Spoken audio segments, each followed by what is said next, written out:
Welcome back. Now, at this time of year, a lot of us have to do a little spot check on what our health is like. And little things might make a difference.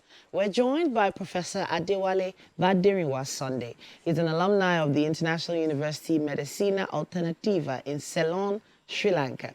Now there he got a bachelor's of medicine and from then on, he's traveled the world to become one of the leading experts in medicine and acupuncture. Today, we'll be exploring hypertension and how acupuncture might just be the way forward. Thank you. Welcome back to the show, Prof. Thank you. It's nice being here once again. Thank you so much for sharing your knowledge with us. Thank you. Hypertension. Can we give a basic definition of what it is? Just a layman's in terms. Today is very common when you see people who are having that problem. You ask them what's wrong with you. He said, I have BP. I have BP. Everybody has BP. BP means blood pressure. What is blood pressure to start with? That is the force exerted by the artery on the walls of the blood vessels. The blood itself is exerting some forces on the walls of the blood vessels. It's exerting a form of pressure. So when the pressure becomes too much, it could have effect. For example, if the amount of blood that is going to the brain is too high, it could rupture some blood vessels in the brain, you know, and then it will cause what we call cerebral hemorrhage, you know, and so on and so forth. So hypertension basically is when you have a constant elevated blood pressure. The medical book says the acceptable blood pressure medium is 120 all over 80 millimeter per mercury. That is what the book says. But sometimes in a situation whereby your blood pressure is getting higher, you know, you have to check it. There is a difference between high blood pressure and hypertension. High blood pressure can be momentary, maybe because of fear or something. Your blood pressure just jumps up. But when instead of coming down, it's going up and is consistently there. That condition is called hypertension. So can we look into some causes? There are many causes. The first one, of course, could be anxiety.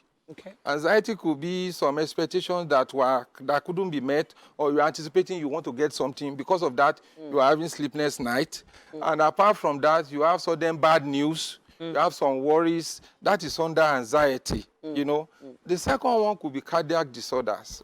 When your heart is having its own problem, there could be many things that could be wrong with the heart. We could have cardiac infarction. We can have tachycardia or bradycardia. So many problems that can run with the heart. Then it could be complication from other diseases. These are some of the things that could cause hypertension, you know. I'm really interested in hearing what the solutions are. I've heard in the past that there's certain medications that can be prescribed, but that it doesn't usually cure it. Most modern medicine I'm hearing says that it's something patients have to live with for a long time. So what do you say to that? Basically, in managing hypertension, you must first of all understand the cause. What is the cause of? For example, if it is due to anxiety, that one does not need any drug. All you need to do is to counsel the patient, you know. And if he's having some worries, he couldn't sleep, you can now give him things that could make him to sleep, you know. And but if it is associated with other problems, like he's having palpitation, he's having constant headache and all this, what have you, that time the person will have to go and see his doctor. Like we have maintained on this program. If you're having any health challenges, go and see your doctor. They have your fact, they have your history, you know, and they will prescribe drugs for you based on their diagnosis. You know, in medicine, they say when the diagnosis is wrong, the treatment is wrong. So your doctor will first of all do his own bit. And maybe when you are now discovering that all those medications, all those treatments are not working as they should, that is the time you should now seek for a viable alternative. So that you not jump from frying pan to fire. You must test those therapies that have been verified by the health authorities. For example, acupuncture is one of the health therapies that has been verified and approved by the Federal Ministry of Health, Federal Government of Nigeria in the decree 1991. So there is nothing wrong if you seek for the help of an acupuncturist, which has been alluded to by so many authorities that acupuncture is one of the surest way to bring down blood pressure. So you brought our friend back again this Yes. week because he has so many indicative lines here along Yes, it. those are the acupoints. And Acupoint. like I said in my previous appearance, I said we have over 1,000 of such points in the body. Each one is indicated for a particular ailment. Now, when you want to now jump to hypertension, how can you do it?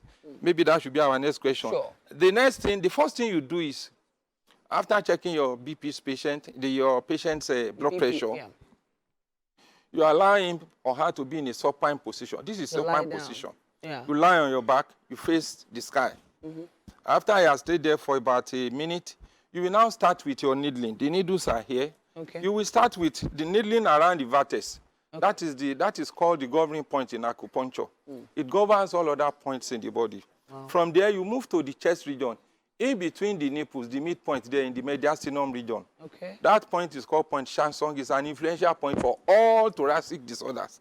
You put your needle there. But when you are inserting here, you can't go like this because there is a bone, underlying bone there. So you go oblique, you go like this, slide. So, Doc, you slide the needle I want to just say for those at home that we're not asking you to try this at home. He's just describing the process when you go to an acupuncturist. Nobody tries that because everybody is scared of the needles. So nobody will try that. I always even tell my students that don't needle until I ask you to. And needling is an act that has to be learned. So it's not like you're using your needle for sewing your cloth. No. The way you handle acupuncture needles, you have to be taught. It's an act on its own. Because when you put the needle, your patient must not feel any pain. So how will you do that if you are not trained? So, and besides, there are some points in the body where you put the needle and your patient will collapse. Wow. We call them dangerous points. Wow. So you don't just go there if you are not trained. So what we are doing here is just for education purpose.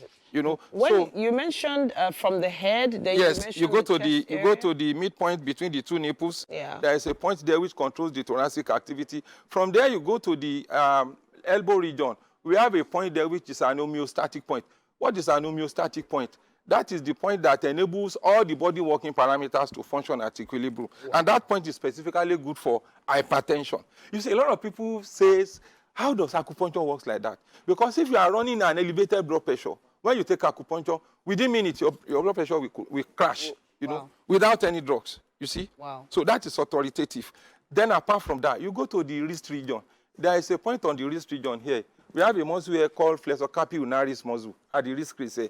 You put a needle there. This point is called Shenme in China. The meaning of Shenme is God's door.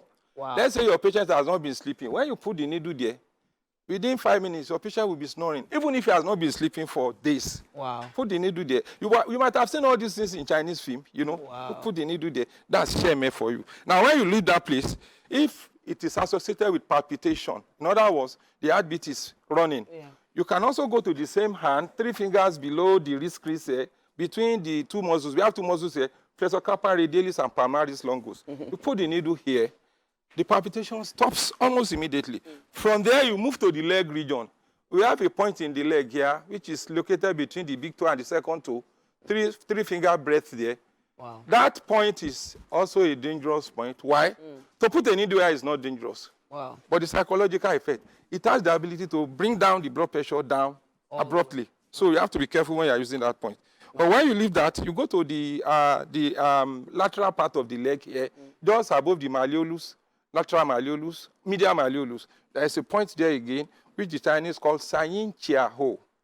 When you put the needle there, it's going to help. Then we have the last but not the least, we have another point here, which is called Susan Lee.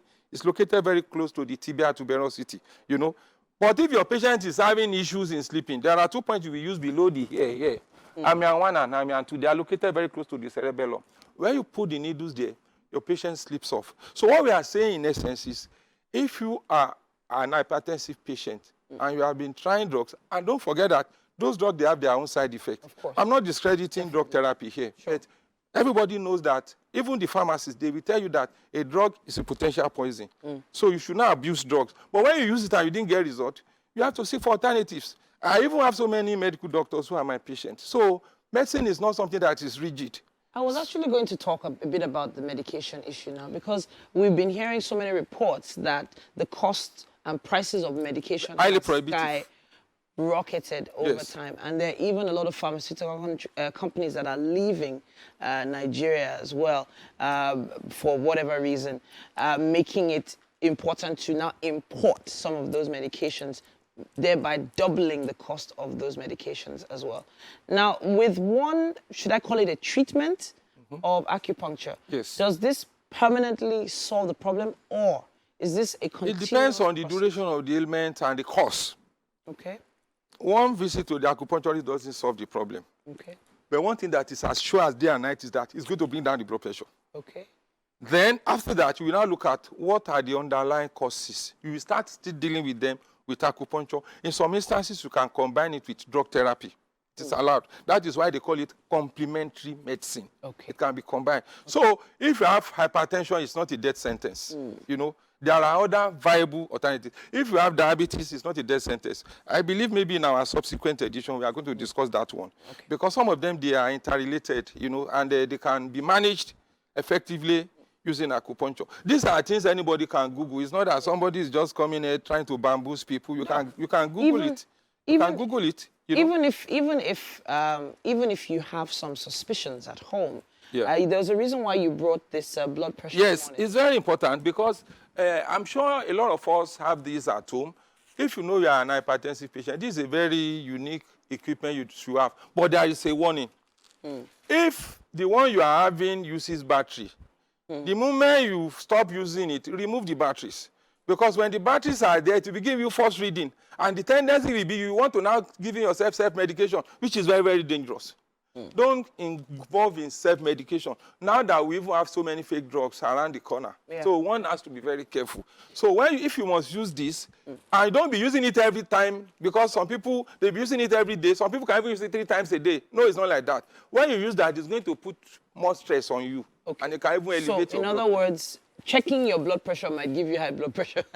No. I'm not saying that. It is good to check it. But Okay. it should not be something you do every time, so that you may not be tempted to involve in self-medication. Okay. That is the essence of it. But what we are saying, in effect, is that when you are on a particular drug therapy and you are not getting good result, it is high time you try acupuncture therapy, which is very safe. It doesn't have side effects. Most of the drugs we use in managing high blood pressure, they all have their horrendous complications, which we have to be careful, especially in men.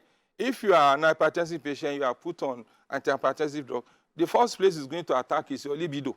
And when you check the leaflet inside the drug, they will state it there. Wow. So, but acupuncture doesn't have that kind of side effect, you know.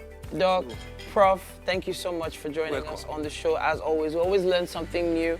And yeah, this is something you should look into having. If you haven't checked your blood pressure recently, you can check them at local pharmacies. And it's better you use this. Don't use med- telephone to monitor your blood pressure. Those will not give you accurate blood pressure. Yeah. Use appropriate blood pressure monitor. Prof, I wish we could go on, but there is still so much to do on the show. Thank you so much. See you again next week. Thank you. All right, so you probably have some questions, contributions, or thoughts. We would love to hear them. Use our hashtag WakeUpNigeria on TVC and tag us at TVC Entertainment _ so that we can see your questions and comments. We are going to be taking a quick break now. There's still so much more right here on Wake Up Nigeria.